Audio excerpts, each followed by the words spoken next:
Wow. Okay. Well, welcome to Mrs. Lee Reads. It's me, Mrs. Lee, and I'm reading. Today we're outside, and it's actually my spring break, but I kind of wanted to finish this book, so I was like, might as well go back to Harry Potter and do the things that I kind of like to do and kind of like to love. And this is one of those things that brings me a little bit of joy. So I'm going to read.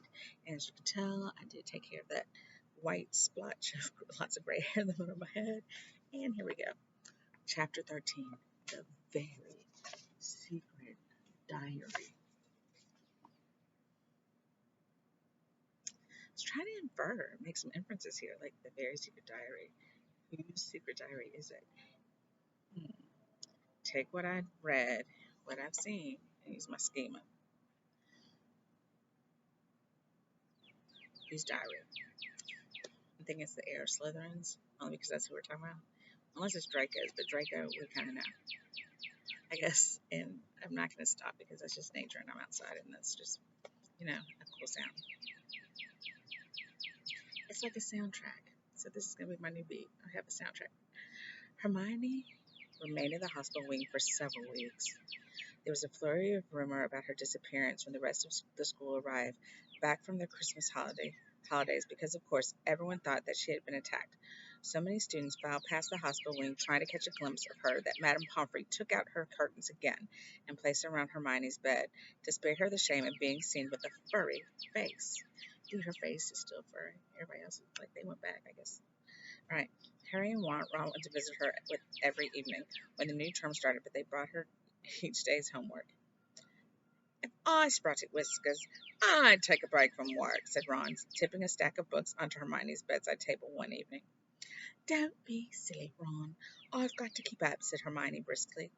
Her spirits were greatly improved by the fact that all the hair had gone from her face and her eyes were turning slowly back to brown. I don't suppose you've got any new leads, she added in a whisper, so that Madame Pomfrey couldn't hear her. Nothing, said Harry gloomily. I was so sure it was Malfoy, said Ron for about the 100th time. What's that? What's that? Asked Harry, pointing to something gold sticking out from under Hermione's pillow. Just a get-well card, said Hermione hastily, trying to poke it out of sight, but Ron was too quick for her. He pulled it out, flicked it open, and read aloud. To Miss Granger.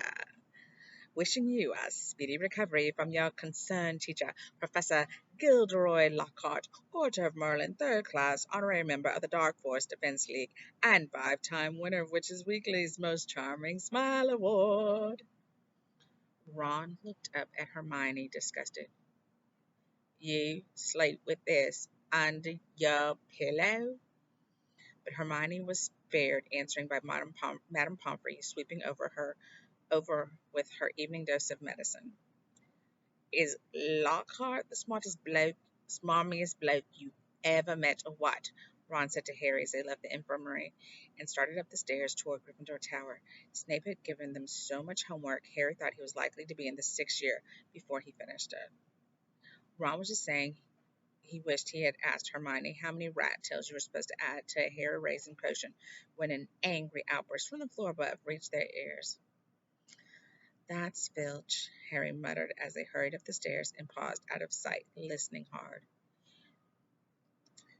You don't think someone else has been attacked, said Ron tensely.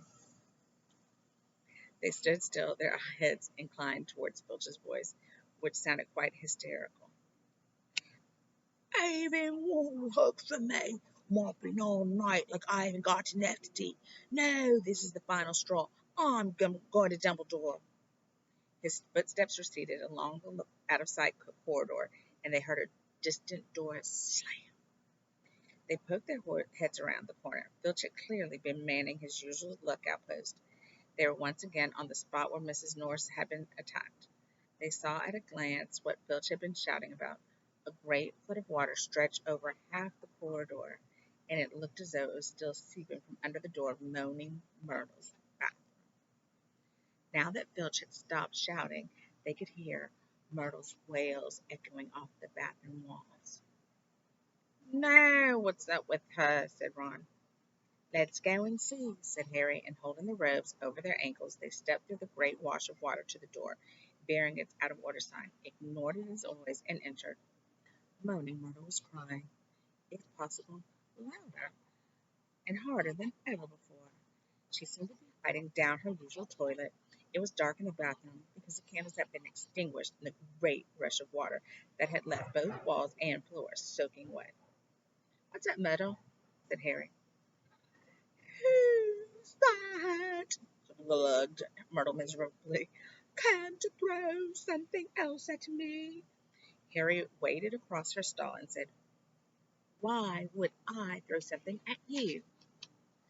"Don't ask me," Myrtle shouted, emerging with a wave of yet more water which splashed onto the already sopping floor. "Here I am, minding my own business, and someone thinks it's funny to throw a book at me." "But it can't hurt you if someone's throwing something at you," said Harry reasonably. "I mean, it'd just go like right through you, wouldn't it?" It said some. He had said the wrong thing. Myrtle puffed herself up and shrieked. "Let's all throw books at Myrtle because she can't feel it. 10 points if you can get it through her stomach. 50 points if it goes through her head. Well, ha, ha, ha, ha, ha. What a lovely game, don't you think?" "Who threw it at you anyway?" asked Harry. "I don't know. If I was just sitting in the U-bit thinking about that, and it fell right through the top of my head," said Myrtle, glaring at them. "It's over there. It got washed out." Harry and Ron looked under the sink where Myrtle was pointing. A small, thin book lay there. It had a shabby black cover and was as wet as everything else in the bathroom. Harry stepped forward to pick it up, but Ron suddenly flung out an arm to hold him back. "What?" said Harry. "Are you crazy?" said Ron. "It could be dangerous." "Dangerous?" said Harry, laughing. "Come off of it. How could it be?" "You'd be surprised," said Ron, who was looking apprehensively at the book. "Some of the books that the ministry's confiscated, Dad's told me. There was one that burned your eyes out, and everyone who read sonnets of a sorcery spoke in limericks for the rest of their lives. And some old witch in Bath had a book that you could never stop reading. You just had to wander around with your nose in it, trying to do everything one-handed, and—" "All right, I've got the point," said Harry. The little book lay on the floor, nondescript and soggy. "Well, we won't find out unless we look at it," he said, and he ducked around Ron and picked it up off the floor. Harry saw at once that it was a diary, and the faded year on the cover told him it was 50 years old. He opened it eagerly. On the first page, he could just make out the name, T.M. Riddle, in smudged ink. "Hang on," said Ron, who had approached cautiously and was looking over Harry's shoulder. "I know that name. T.M. Riddle. Got an award for special services to the school 50 years ago." "How on earth do you know that?" said Harry in amazement. "Because Filch made me polish his shield about 50 times in detention," said Ron resentfully. "That was the one I burped slugs all over. If you'd wipe slime off a name for an hour, you'd remember it too." Harry peeled the wet pages apart. They were completely blank. There was the faintest trace of writing on any. There wasn't a faintest trace of writing on any of them. Not even Aunt Mabel's birthday or dentist 3:30. "He never wrote in it," said Harry, disappointed. "I wonder why someone wanted to flush it away," said Ron curiously. Harry turned to the back cover of the book and saw the printed name of a variety store on Vauxhall Road, London. Bing. "He must have been Muggle-born," said Harry thoughtfully, "to have bought a diary from Vauxhall Road." "Well, it's not much use to you," said Ron. He dropped his voice. 50 points if you can get it through Myrtle's nose. Harry, however, pocketed it. I guess the diary's Team Riddles now. A very secret diary. Hermione left. Oh, beep, I didn't do that. Okay. Hermione left the hospital when de-whiskered, tailless, and fur-free at the beginning of February. Wow, she went from December to February, like 2 months. On her first evening back in Gryffindor Town, Harry showed her T.M. Riddle's diary and told her the story of how they found it. "Oh, it might have hidden powers," said Hermione enthusiastically, taking the diary and looking at it closely. "If it has, it's hiding them very well," said Ron. "Maybe it's shy. I don't know why you just don't chuck it, Harry." I wish I knew why someone did try to chuck it, said Harry. I wouldn't mind knowing how Riddle got an award for special services to Hogwarts either. Could have been anything, said Ron. Maybe he got 30 hours or saved a teacher from the giant squid. Maybe he murdered Myrtle. That would have done everyone a favor. But Harry could tell from the rested look on Hermione's face that she was thinking what he was thinking. What? Said Ron, looking from one to the other. Well, the Chamber of Secrets was opened 50 years ago, wasn't it? He said. That's what Malfoy said. Yeah, and this diary is 50 years old, said Hermione, tapping it excitedly. So, oh, Ron, wake up, snapped Hermione. We know the person who opened the chamber last time was expelled 50 years ago. We know Tim Riddle got an award for special services to the school 50 years ago. Well, what if Riddle got his special award for catching the heir of Slytherin? His diary would probably tell us everything, where the chamber is and how to open it and what sort of creature lives in it. The person who's behind the attacks this time wouldn't want that lying around with. That's a brilliant theory, Hermione, said Ron, with just one tiny little flaw. There's nothing written in his diary. But Hermione was pulling her wand out of her bag. It might be invisible ink, she whispered. She tapped the diary 3 times. Apparition. Nothing happened. Undaunted, Hermione shoved her hand back into her bag and pulled out what appeared to be a bright red eraser. It's a revealer. I got it in Diagon Alley, she said. She rubbed hard on January 1st. Nothing happened. I'm telling you, there's nothing to find in there, said Ron. Riddle just got a diary for Christmas and couldn't be bothered filling it in. Harry couldn't explain, even to himself, why he didn't just throw Riddle's diary away. The fact was that even though he knew the diary was blank, he kept absent-mindedly picking it up and turning the pages, as though it were a story he wanted to finish.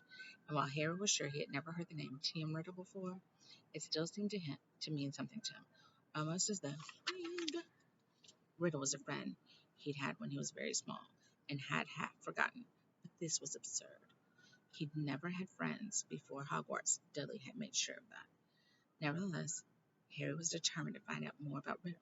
So next day at break, he headed for the trophy room to examine Riddle's special award, accompanied by an interested Hermione and a thoroughly unconvinced Ron, who had told them he'd seen enough of the trophy room to last him a lifetime. Riddle's burnished gold shield was tucked away in a corner cabinet. It didn't carry details of why it had been given to him. Good thing, too, or it'd be even bigger, and I'd still be polishing it, said Ron. However, they did find Riddle's name on an old medal for magical merit and on a list of old head boys. He sounds like Percy, said Ron, wrinkling his nose in disgust. Prefect, head boy, probably top of every class. You say that like it's a bad thing, said Hermione in a slightly hurt voice. The sun had now begun to shine weakly on Hogwarts again. Inside the castle, the mood had grown more hopeful. There had been no more attacks since those on Justin and nearly Headless Nick, and Madame Pomfrey was pleased to report that the mandrakes were becoming moody and secretive, meaning that they were fast leaving childhood. The moment their acne clears, the moment their acne clears up, they'll be ready for reporting again. Harry heard her telling Filch kindly one afternoon, and after that, it won't be long until we're cutting them up, stewing them. We'll have Mrs. Norris back in time. Sorry, the first time I thought it was Harry. Switched accents. Okay. Perhaps the heir of Slytherin had lost his or her nerve, thought Harry. It must be getting riskier and riskier to open the Chamber of Secrets with the school so alert and suspicious.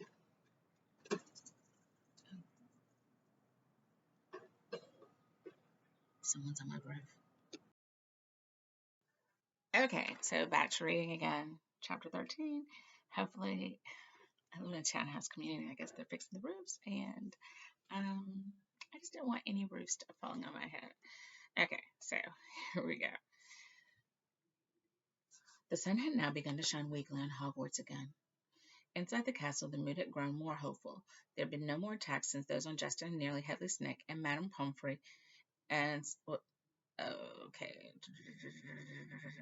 back into okay, I remember that part. Okay, perhaps the Slayer of Slytherin had lost his or her nerve. That thought Harry. It must be getting riskier and riskier to open the Chamber of Secrets with the school so alert and suspicious. Perhaps the monster, whatever it was even now settling itself down to hibernate for another 50 years.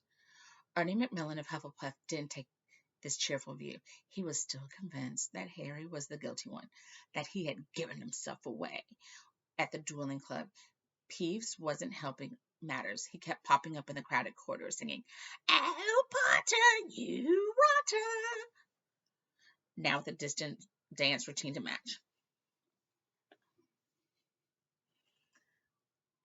Gilderoy Lockhart seemed to think he himself had made the attack stop.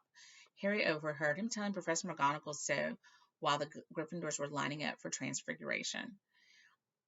"I don't think there'll be any more trouble, Minerva," he said, tapping his nose knowingly and winking. "I think the chamber has been locked for good this time. The culprit must have known it was only a matter of time before I caught him. Rather sensible to stop now, before I came down hard on him. You know what the school needs now is a morale booster, which wash away the memories of last term. I won't say any more just now, but I think I know just the thing." He tapped his nose again and strode off. Lockhart's idea of a morale booster became clear at breakfast time on February 14th. Harry hadn't had much sleep because of a late running Quidditch practice the night before, and he hurried down to the Great Hall, slightly late. He thought for a moment that he'd walked through the wrong door. The walls were all covered with large, lurid pink flowers. Worse, bing! Still, heart-shaped confetti was falling from the pale blue ceiling. Harry went over to the Gryffindor table where Ron was sitting looking sickened, and Hermione seemed to have been overcome with giggles. "What's going on?" Harry asked him, sitting down and wiping confetti off his bacon. Ron pointed to the teacher's table, apparently too disgusted to speak. Lockhart, wearing lurid pink robes to match the decor, was waving for silence. The teachers on either side of him were looking stony-faced. From where he sat, Harry could see a muscle going in Professor McGonagall's cheek. Snape looked as though someone had just fed him a large beaker of Skelegro. "Happy Valentine's Day!" Lockhart shouted, "and may I thank the 46 people who have so far sent me cards. Yes, I have taken the liberty of arranging this little surprise for you all, and it doesn't end here." Lockhart clapped his hands as though, and through the doors to the entrance hall marched a dozen surly-looking dwarfs. Not just any dwarfs, however. Lockhart had them all wearing golden wings and carrying harps. "My friends, friendly card-carrying cupids," beamed Lockhart. "They will be roving around the school today, delivering your valentines, and the fun doesn't stop here. I'm sure my colleagues will want to enter into the spirit of the occasion. Why not ask Professor Snape to show you how to whip up a love potion? And while you're at it, Professor Flitwick knows more about entrancing enchantments than any wizards I've ever met. Sly old dog." Professor Flitwick buried his face in his hands. Snape was looking as though the first person to ask him for a love potion would be force-fed poison. "Please, Hermione, tell me you weren't one of the 46, said Ron as they left the Great Hall for their first lesson. Hermione suddenly became very interested in searching her bag for her schedule and didn't answer. Excuse me. All day long, the dwarfs kept barging in their classes to deliver valentines, to the annoyances of the teachers. And late that afternoon, as the Gryffindors were walking upstairs for charms, one of the dwarfs caught up with Harry. "Oi, you!" Harry Potter, shouted a particularly grim-looking dwarf, elbowing people out of the way to give it to Harry. Hot all over at the thought of being given a Valentine in front of a line of first years, which happened to include Ginny Weasley, Harry tried to escape. The dwarf, however, cut his way through the crowd by kicking people's shins and reached him before he'd gone 2 paces. I've got a musical message to deliver to you, to Harry Potter in person, he said, twanging his harp in a threatening sort of way. Not here, Harry hissed, trying to escape. Stay still, grunted the dwarf, grabbing hold of Harry's bag and holding him back. Let me go, Harry snarled, tugging. With a loud ripping noise, his bag split in two. His books, wand, parchment, and quills spilled onto the floor, and his ink bottle smashed over everything. Harry scrambled around, trying to pick it all up before the dwarf started singing, causing something of a holdup in the corridor. Bing! What's going on here? Came the cold, drawling voice of Draco Malfoy. Harry started stuffing everything feverishly into his rip bag, desperate to get away before Malfoy could hear his musical valentine. What's all the commotion?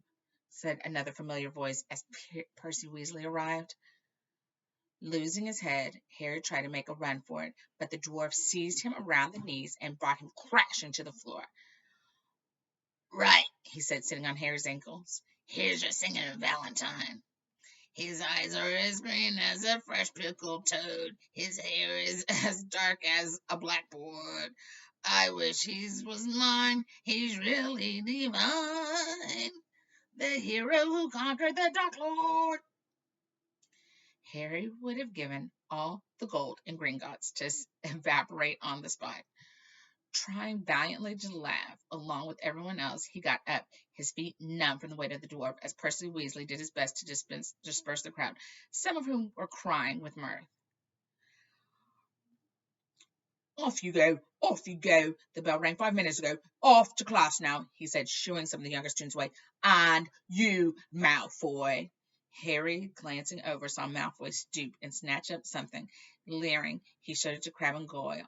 Harry realized that he'd got Riddle's diary. Give that back, said Harry quietly.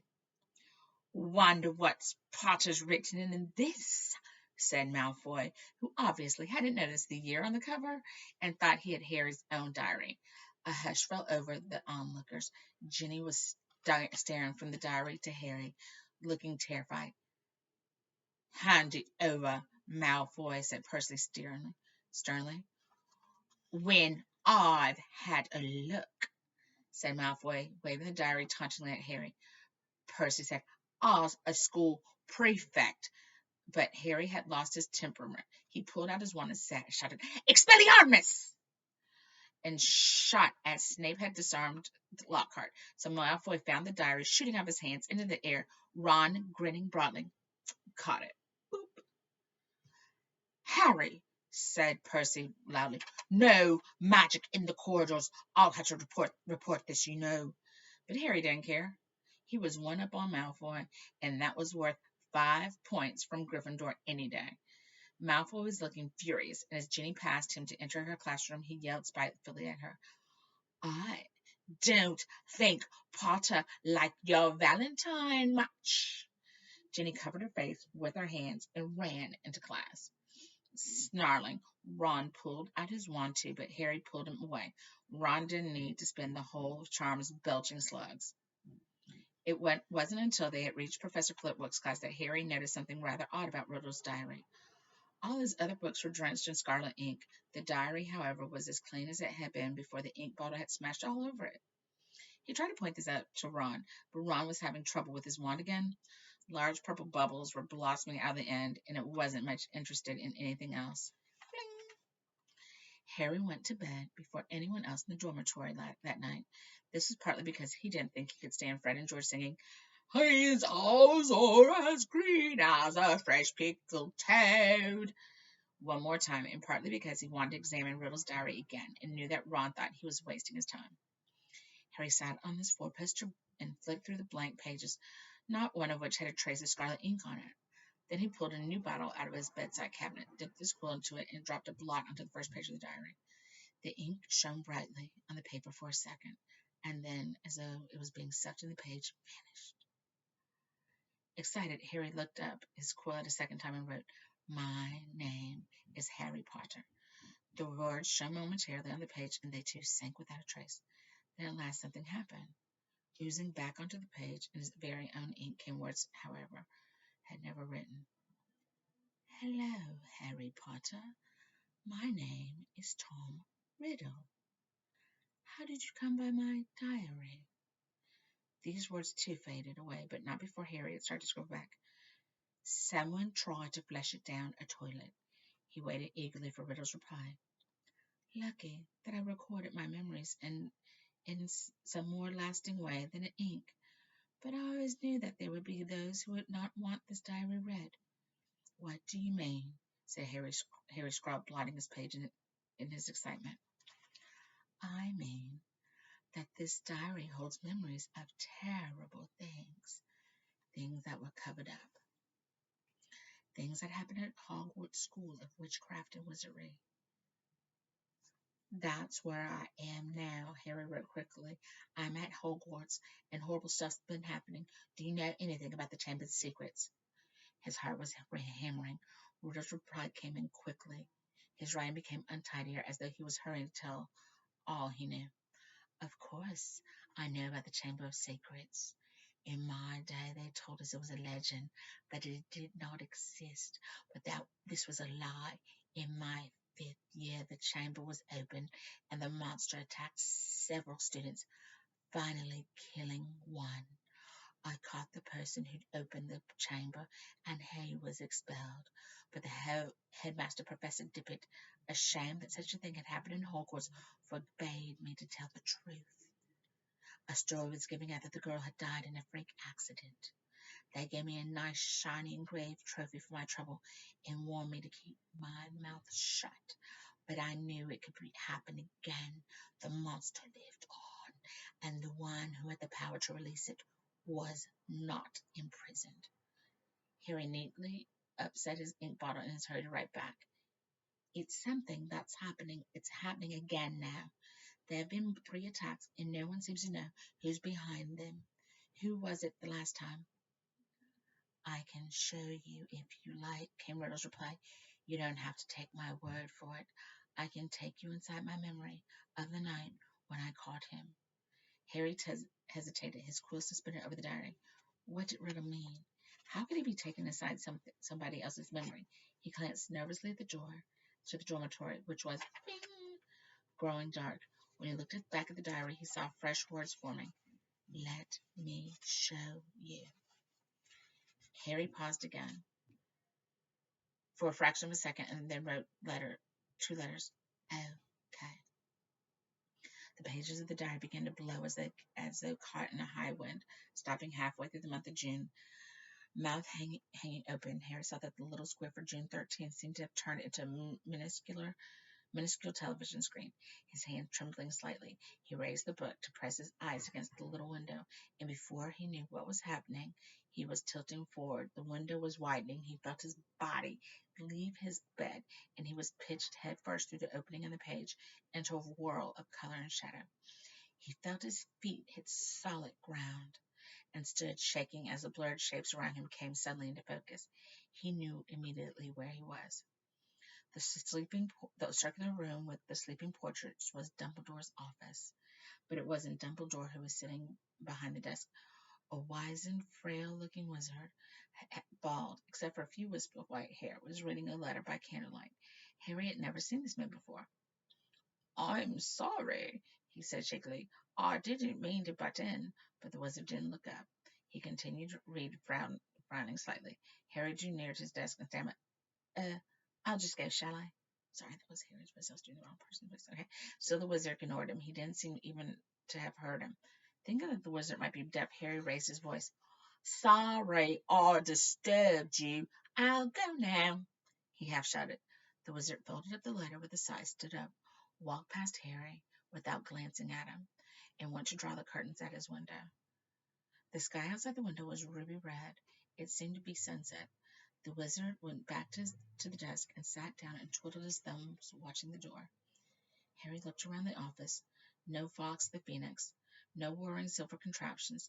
This was Hogwarts, as Riddle had known it, meaning that this unknown wizard was headmaster, not Dumbledore, and he, Harry, was little more than a phantom, completely invisible to the people of 50 years ago. There was a knock on the door. "Enter," said the old wizard in a feeble voice. A boy about 16 entered, taking off his pointed hat. A silver prefect badge was glinting on his chest. He was much taller than Harry, but he too had jet black hair. "Ah, Riddle," said the headmaster. "You wanted to see me, Professor Dippet," said Riddle. He looked nervous. "Sit down," said Dippet. "I've just been reading the letter you sent me." "Oh," said Riddle. He sat down, gripping his hands together very tightly. "My dear boy," said Dippet kindly, "I cannot possibly let you stay at school over the summer. Surely you want to go home for the holidays." "No," said Riddle at once. "I'd much rather stay at Hogwarts than go back to that. Bing. You live in a Muggle orphanage during the holidays, I believe," said Dippet curiously. "Yes, sir," said Riddle, reddening slightly. "You are Muggle-born." "Half-blood, sir," said Riddle. "Muggle father, witch mother." "And are both of your parents—" "My mother died just after I was born, sir.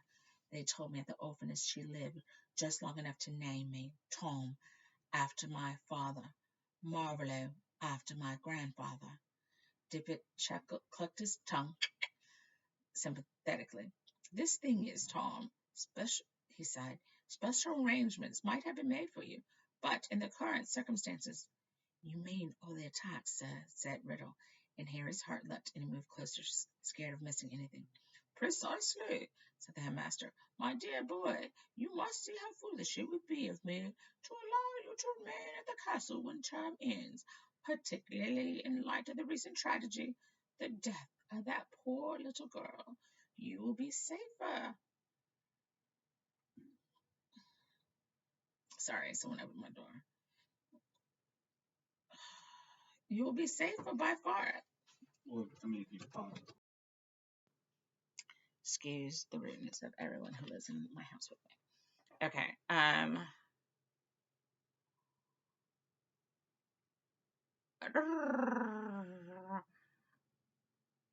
Precisely. My dear boy, you must see how foolish it would be for me to allow you to remain in the castle when term ends, particularly in light of the recent tragedy, the death of that poor little girl. You will be safer by far at your orphanage. As a matter of fact, the Ministry of Magic is even now talking about closing the school. We are no nearer locating the source of all this unpleasantness." Riddle's eyes had widened. "Sir, if the person was caught, if it all stopped—" "What do you mean?" said Dippet with a squeak in his voice, sitting up in his chair. "Riddle, do you mean you know something about these attacks?" "No, sir," said Riddle quickly, but Harry was sure it was the same sort of "no" that he himself had given Dumbledore. Dippet sat back, looking faintly disappointed.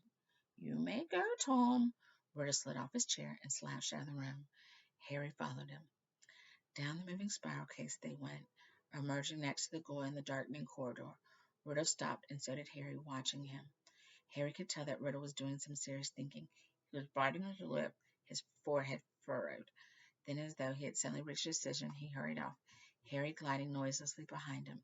They didn't see another person until they reached the entrance hall, when a tall wizard with long, sweeping auburn hair and a beard called to Riddle from the marble staircase. "What are you doing, wandering around this late, Tom?" Harry gaped at the wizard. He was none other than a 50-year younger Dumbledore.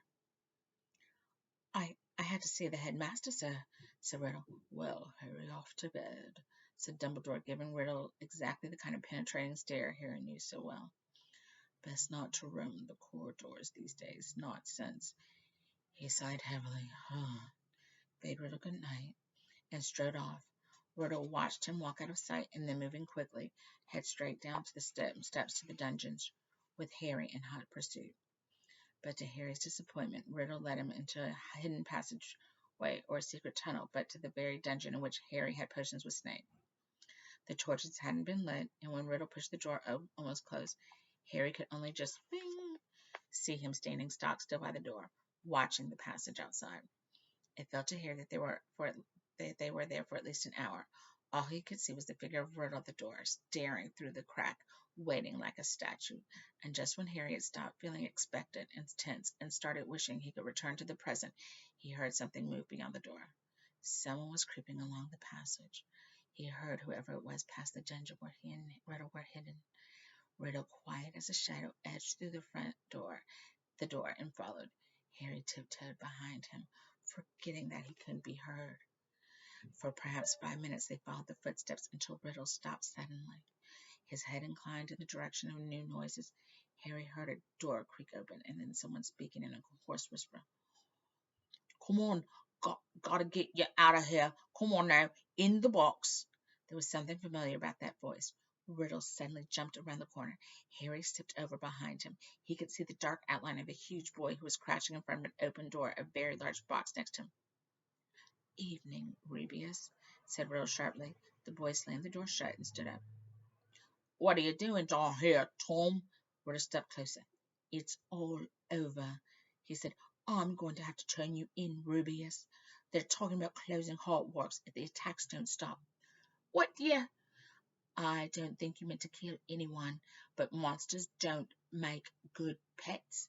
I suppose you just let it out for exercise, and—" "It never killed no one," said the large boy, backing against the closed door from behind him. Harry could hear a funny rustling and clicking. "Come on, Rubeus," said Riddle, moving it closer. "The dead girl's parents will be here tomorrow. The least Hogwarts can do is make sure the thing that has killed their daughter is slaughtered." "It wasn't him," roared the boy, his voice echoing the dark. "Who would it? Who never—" "Stand aside," said Riddle, drawing out his wand. His spell lit the corridor with a sudden flaming light. The door behind the large boy flew open with such a force it knocked him into the wall opposite, and out of it came something that made Harry let out a long, piercing scream unheard by anyone. A vast, low-slung, hairy body and a tangle of black legs and gleam of many eyes and a pair of razor-sharp pincers. Riddle raised his wand again, but he was too late. The thing bowled him over as it scuttled away, tearing up the corridor and out of sight. Riddle scrambled to his feet, looking after it. He raised his wand, but the huge boy leapt on him, seized his wand, and threw him back down, yelling, "No!" The scene whirled. The darkness became complete. Harry felt himself falling, and with a crash he landed spread eagle on his four-poster in the Gryffindor dormitory. Riddle's diary lying open on his stomach. Bing! Before he had time to regain his breath, the dormitory door opened and Ron came in. "There you are," he said. Harry sat up. He was sweating and shaking. "What's that?" said Ron, looking at him with concern. "It was Hagrid. Ron, Hagrid opened the Chamber of Secrets 50 years ago." And that is the end, bing, of chapter 13.